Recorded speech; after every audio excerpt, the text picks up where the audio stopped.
পেন্সিলে আঁকা ভালোবাসা।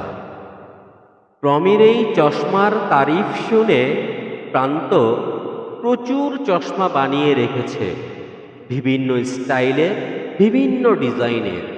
কারণ প্রমির কাছে ভালো লাগে, কিউট লাগে। প্রান্ত যে আসলে না বুঝে ছেলে মানুষই করছে, এটা প্রান্ত বুঝতে পারছে না। বুঝবেই বা কি করে?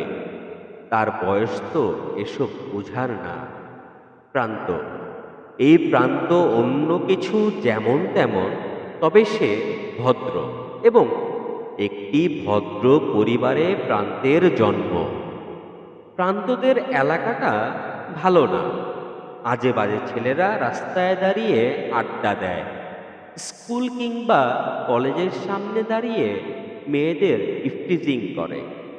প্রান্ত ভদ্র, তবে যদি তার মেজাজ কোনোভাবে বিগড়ে যায়, তখন পৃথিবীর কাউকে সে চেনে না, শুরু করে মারামারি।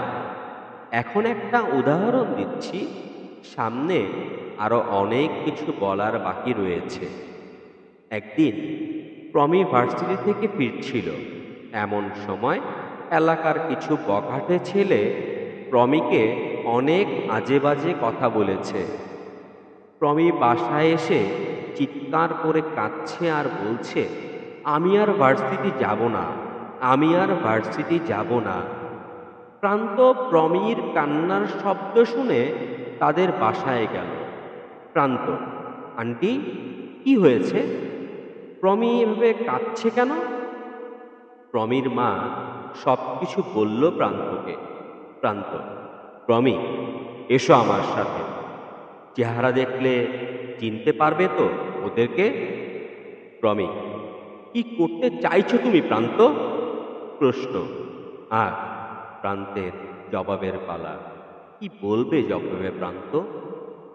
বলছি চতুর্থতম খণ্ডে, ইনশাআল্লাহ।